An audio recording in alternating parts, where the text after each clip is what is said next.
इस आंदोलन के चलते हुए ये एहसास हो गया जो भी चीज़ महंगी होगी वह गरीब आदमी से दूर चली जाएगी। जनहित में काम करना है तो हमें इस बढ़ती महंगाई पर रोक लगवानी पड़ेगी और बहुत सारी चीज़ें जैसे शिक्षा, स्वास्थ्य, पीने का पानी, ये सबको फ्री मिलने चाहिए, चाहे गरीब है चाहे अमीर है।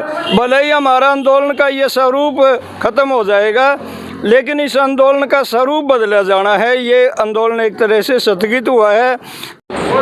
सभी को नमस्कार, राम राम। मैं कुलदीप खंडेलवाल, विश्व प्रेम समाचार पत्र और नरवाना के आवाज़ की तरफ से हमारे साथ मास्टर बलबीर जी हैं। चाहे सर्दी थी, चाहे गर्मी थी, चाहे बारिश है, चाहे हवा तूफान भी आए, लेकिन बलबीर जी ने अपनी ड्यूटी नरवाना टोल प्लाजा पे बद्दोवाड़े पे दी।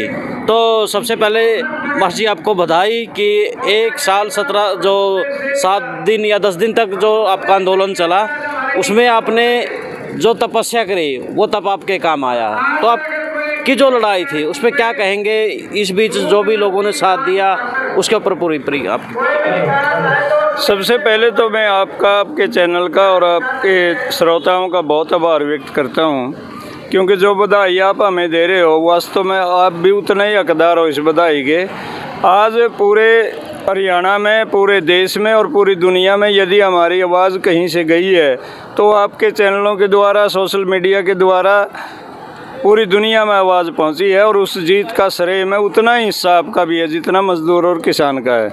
तो मैं आपको भी इसलिए बधाई दे रहा हूं और आपके श्रोताओं को भी जो आपसे जागरूक होकर हमारा साथ दिया जिन्होंने, उनका बहुत आभार व्यक्त करते हैं। दूसरी बात आपने जैसे कही, अभी आज हमारे आंदोलन को 383 दिन हो चुके हैं और इन दिनों में तरह तरह के अनुभव हमारे सामने आए। गर्मी, सर्दी, मच्छर, मक्खी, एक तरह के बहुत तरह की समस्याएं वातावरण के अनुसार भी और मौसम के अनुसार भी झेलनी पड़ी। सरकार की भी एक दाव थी। हरियाणा विशेष तौर पे पूरे देश में अलग तरह का आंदोलन लड़ रहा था। पंजाब में जैसे हमारे क्रांतिकारी साथी हैं, कोई शक नहीं है और बहुत जागरूक भी हैं, लेकिन वहाँ की जो परिस्थिति थी वो उनके प्रतिकूल नहीं थी जितनी हमारे यहाँ थी। हमारे यहाँ ऊपर की सरकार, नीचे की सरकार बीजेपी की थी और यहाँ की सरकार ने उत्पीड़न करने में कोई कसर नहीं छोड़ी।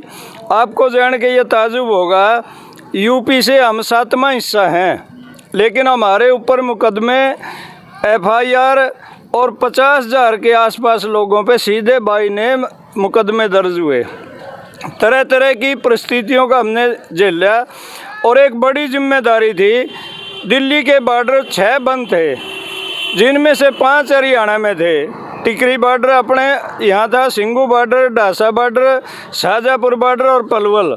5 बॉर्डर पर हरियाणा की मुख्य जिम्मेदारी थी और जो दूर दराज से आए हुए किसान मजदूर दिल्ली के बॉर्डरों पर रुके हुए थे, उनके खान पान की, रहन सहन की, उनकी दवा दारू की, उनके चाय पानी की व्यवस्था भी हरियाणा की जिम्मेदारी रही है।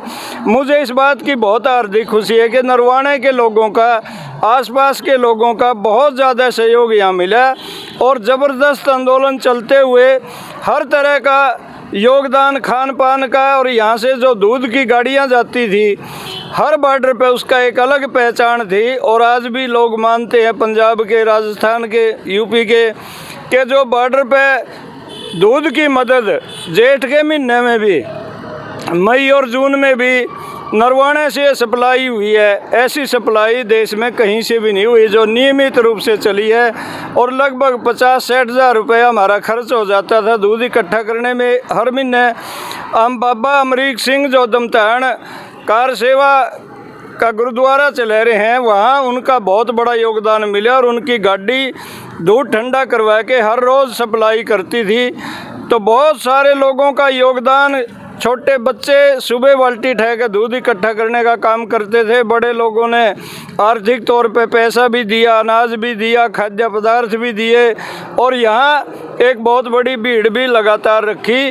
तो मैं किन्हीं भी शब्दों में धन्यवाद नहीं कर सकता लोगों का, इतना ज़्यादा सहयोग मिला है जिसकी बहुत बहुत प्रशंसा करते हुए मेरे पास शब्द नहीं है जिन शब्दों में ज़्यादा अपनी बात को कह सकूं, लेकिन बहुत आभारी हैं।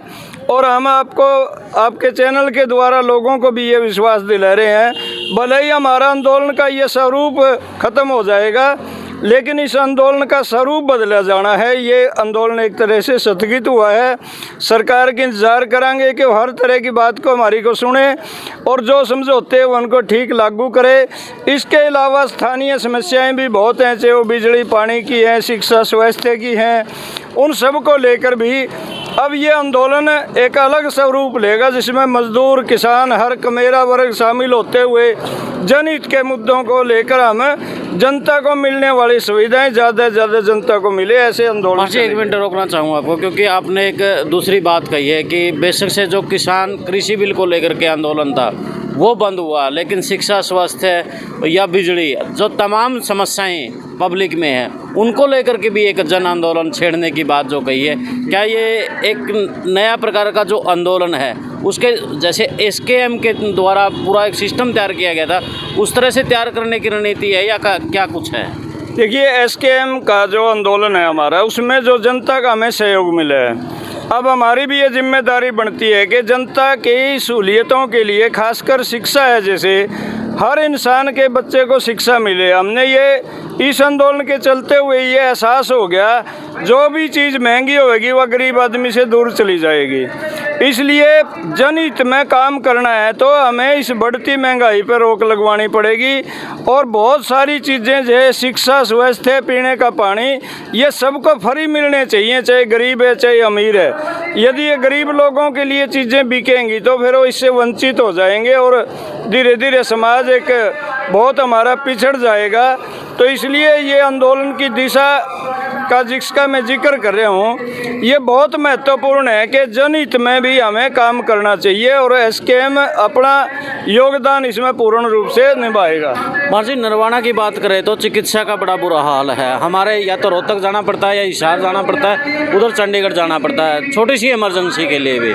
यहाँ चिकित्सा को लेकर के कोई सुविधा नहीं है, तो इसके लेकर के कोई खास प्लान है या प्लान बनाया जाएगा? अभी तो प्लान बनाना है, अभी बना नहीं पाए हमें, क्योंकि इससे फारिग हो जाएंगे। आज हमारा ये अंतिम पड़ाव है एक तरह का इस आंदोलन का। इसके बाद हम कल अपनी मीटिंग करेंगे और उसमें एक दिन का तय करेंगे, जो हमारे स्थानीय कार्यकर्ताओं ने साथ दिया उनको सम्मानित करेंगे।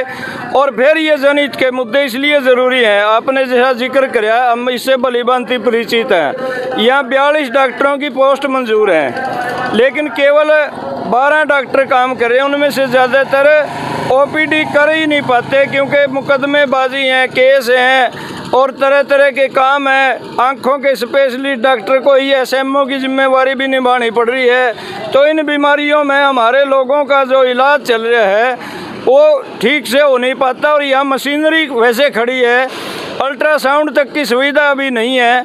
हम ये चाहते हैं कि ऐसे अस्पतालों में जो सीटी स्कैन और सारे स्पेशलिस्ट डॉक्टर, हर बीमारी का डॉक्टर यदि होगा तो जनता को ज़्यादा सहूलियत मिलेगी, गरीब लोगों का इलाज भी आसानी से संभव हो सकेगा और लोगों को दूर दराज नहीं जाना पड़ेगा। दूर दराज जाने में बहुत महंगा भी पड़ता है और समय और धन की वेस्टेज भी होती है और काम करने वाले लोग अपना काम छोड़ के हिसार रोहतक नहीं जा सकते।